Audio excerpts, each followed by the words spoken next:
What's good, y'all? Welcome back. Welcome back. Welcome back. Welcome back. Welcome back. Premier League's best 10 greatest teams in football history in the Premier League. Yeah, I just said that like two different ways, but guess what? It all makes sense. But anyway, man, we often check it. We often see what's talking about. Shout out to Nonstop Football. And listen, I have a feeling of what team is going to be on here. You got to add the Arsenal Invisibles team. That's probably going to be number one, unfortunately. Speaking about Arsenal, I think they are going to choke the league, Man City. But I was telling myself, Chess, as a Manchester United fan, would you want Arsenal in it? Would you want City to win it? I think if City wins, that's 3 straight with a chance to win the treble. Some like, but at the same time, banter Arsenal fans is pretty funny. You know what I mean? But anyway, man, let's go ahead and let's hop straight into it, man. Some good results for my boys this weekend. Obviously, we won. Manchester United won 1-0 against Villa. City won. Liverpool time game was absolutely crazy. And I think PSG lost. I think, Barcelona won again and stuff like that. So that's pretty much it, man. That's been going around. Obviously, the Premier League has been super competitive. Also, we have the relegation battle going on as well in that league. Who we got? Nottingham Forest, Leicester, Leeds, Southampton. I think Southampton's pretty much signed, still delivered. I'm yours. Relegated. So let's go and check out these top 10 greatest teams. Don't forget to like the video and sub as well as always. Let's get it, man. Isn't as easy as these sides make it look. Here are the 10 greatest teams in Premier League history. Manchester City Centurions. 50 clubs have taken part in the Premier League since its launch in 1992, but only one of those has ever reached 100 points. I forgot Manchester about City that. made history in 2017-18 when they blew the rest of the league away with their quality. Pep Guardiola's side were almost perfect that season. They won the title by a 19-point margin, the largest in Premier League history. City also registered the most wins, scored the most goals, and wrapped up the title earlier than anyone had ever done before or since. They were magnificent all season long. Kevin De Bruyne provided 16 assists. Damn. Sergio Aguero scored 21 goals. Hey. Raheem Sterling scored 18 and set up another 11. Throw in Yeah, David hell of a year. Silva, Leroy Sané and Gabriel Jesus, and this Manchester City team were one of the most entertaining and dominant You know what's crazy? These guys are still stacked. Like, these guys are still fine. Like, their dominance has been going crazy, and they're still stacked. Like, this team is still stacked to this day. Arsenal's Invincibles. Ooh. In 2003-04, Arsenal did something I figured no one that. thought was possible. The Gunners played 38 games that season and didn't lose a single one. It was an incredible That's achievement. crazy. The only other team that had gone an entire season unbeaten was Preston North End in 1888 to 89. And clubs only played 22 Yeah, matches back only then. played 22 Arsenal won matches. 26 games and drew the other 12 to become the Invincibles. Arsene Wenger had created a complete team. Their attack was breathtaking, with starman Thierry Henry supported by Robert Pires, Dennis Bergkamp and Freddie Ljungberg. Arsenal were also solid at the back, with Sol Campbell and Kolo Touré in the heart of the defence. Holding everything together in midfield Vieira. was Patrick Vieira, the lion-hearted captain and the beating heart of the team. This Arsenal side could play he's so good in dazzling FIFA football though, one bro. minute, then win a physical battle the next. It'll be hard for anyone to match the Invincibles' remarkable achievement. Manchester United's treble. Before 1998 to The 99, boys. no team in English football history had even Please, Real Madrid, beat Man City. We have to beat Manchester City in the FA Cup. We have got to. No ifs, ands, or buts. We have got to beat them. We've got to, man. We got to. won the holy trinity of league title, Champions League and FA Cup. 10 sides had won the domestic double, including Manchester United on 2 occasions. But the Red Devils went one better that year. Alex Ferguson's team of star signings and academy Look at the products boys. produced the Neville, greatest season in the Keane, history of an Scholes, illustrious club. Sir Alex. United finished 1 point clear of Arsenal in the Premier League, beat Newcastle in the FA Cup, and stunned Bayern Munich with a late comeback in the Champions League final. 5 United players earned a spot spot in the PFA Team of the Year. Ooh. Gary Neville, Jaap Stam, Dennis Irwin, David Beckham, and Dwight York. What's that, 3 Roy Keane defenders? won the club's Player of the Year award, and Teddy Sheringham, Andy Cole, Ryan Giggs, Ole Gunnar Solskjaer, and Paul Scholes all scored hugely important goals. This was a team effort from a sensational side.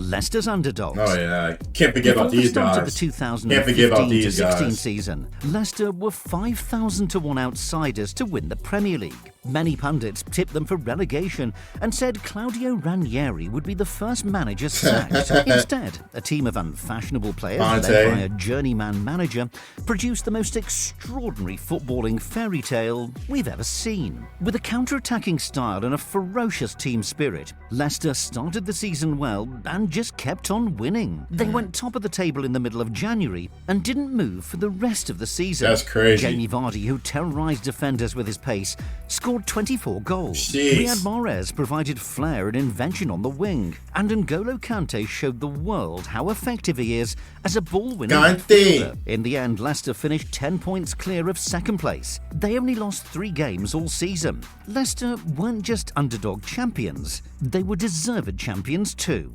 And the drop off from Leicester now is so crazy now. Like they have a chance to get relegated with some like quality play. I think like Vardy's still there. They got James Madison, you know, Harvey Barnes. Like there's some players there. Mourinho's first Chelsea.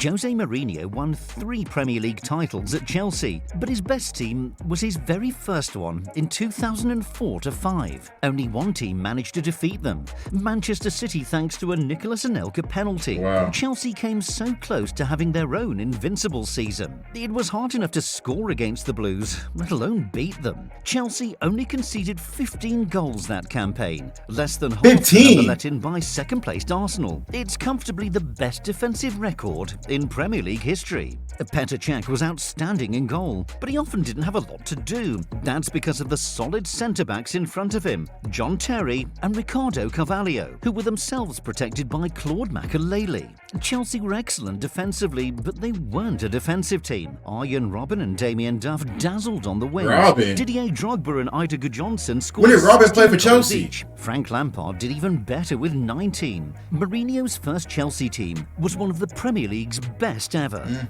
Manchester United's Rooney, Ronaldo, Tevez. Oh yeah. The Manchester The United GOAT team three. of The GOAT 2007-08 didn't set any records for points, goals or wins, but they're undoubtedly one of the greatest in Premier League history. Alex Ferguson came close to Ronaldo. another treble that season. United won the Premier League and the Champions League, but they were knocked out of the FA Cup in the quarter-finals. This side's best remembered for its front 3 though: Wayne Rooney, Cristiano Ronaldo and Carlos Tevez. The Do you know how like scary that is to have to go against young Ronaldo, young Rooney, and you have like Carlos Tevez?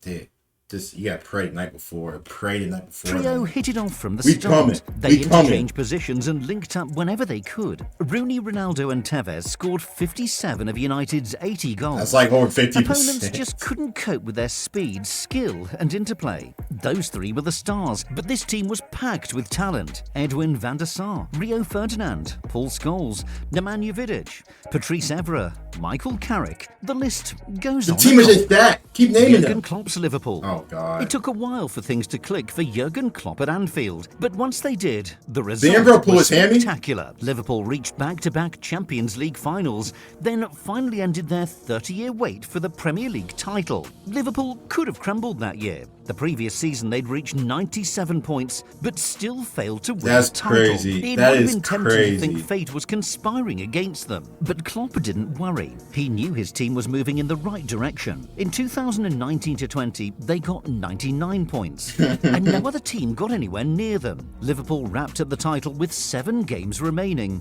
sooner than any other Premier League winners. The front 3 of Sadio Mane, Roberto Firmino and Mo Salah often grabbed the headlines, but Virgil van Dijk, Alisson, Andy Robertson, Trent Alexander-Arnold and You know what's Jordan crazy? I can't stand Andy Robertson. I cannot stand Andy Robertson, bro. I don't know why. He just gives me like the vibes of just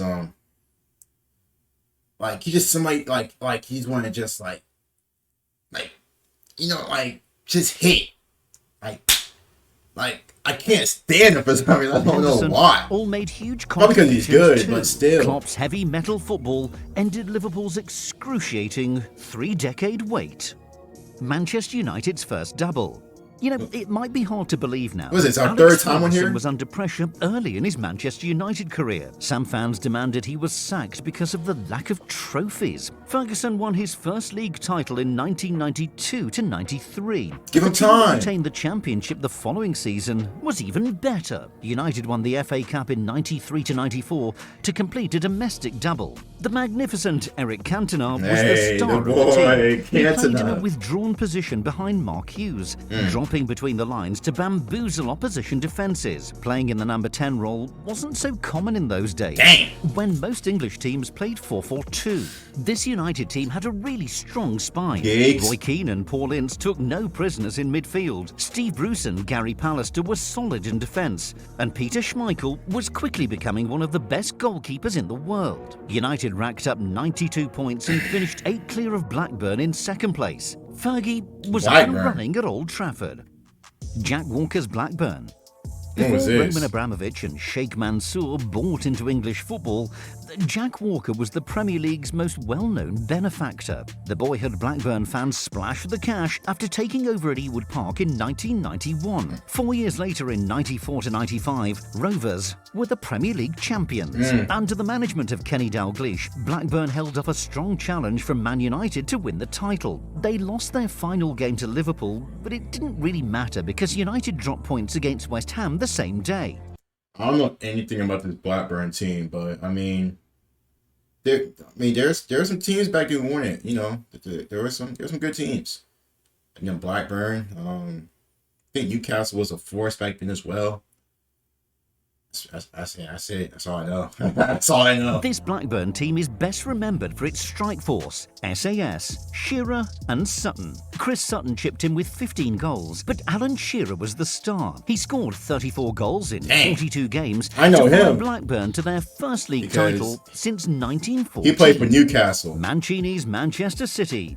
After signing Sergio Aguero, David Silva and Yaya Toure over the previous 2 years, Manchester City were backed by many pundits to win the Premier League title in 2011 to 12. Roberto Mancini's men made a stunning start, winning 11 of their first 12 matches. That's pretty and good. mauling Manchester Oh my United's God! Look at my guy's hairline.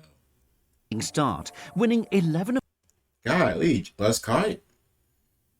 Jeez. their first 12 matches, and mauling Manchester United 6-1 damn. at Old Trafford. We got embarrassed. No, we still don't know why it's always you, Mario. City had a wobble in the spring, and it looked like United would reel them in. The Red Devils had much more experience and seemed to have timed their run to perfection. But the pendulum swung back in City's favour late on, and they beat United at the end. The pendulum swung back. Is that Vieira?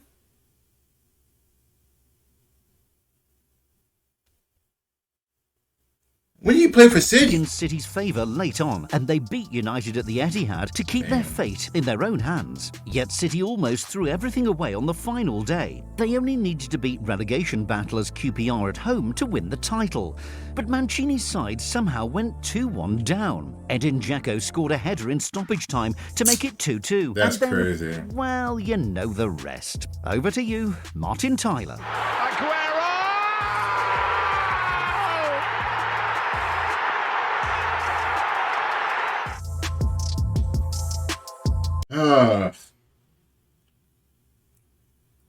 Oh, jeez. Hey, all these teams are amazing. All these teams are amazing. Hey, we saw some, we saw some greatness. We saw some star-studdedness. We saw some teams, like the Blackburns, Leicester City, stuff like that. Underdogs, you could say that. But man, you guys want to know what's your favorite team in Premier League history? Don't forget to let me know in the comments down below. Like and sub as well. Talk to you guys later, man. Peace.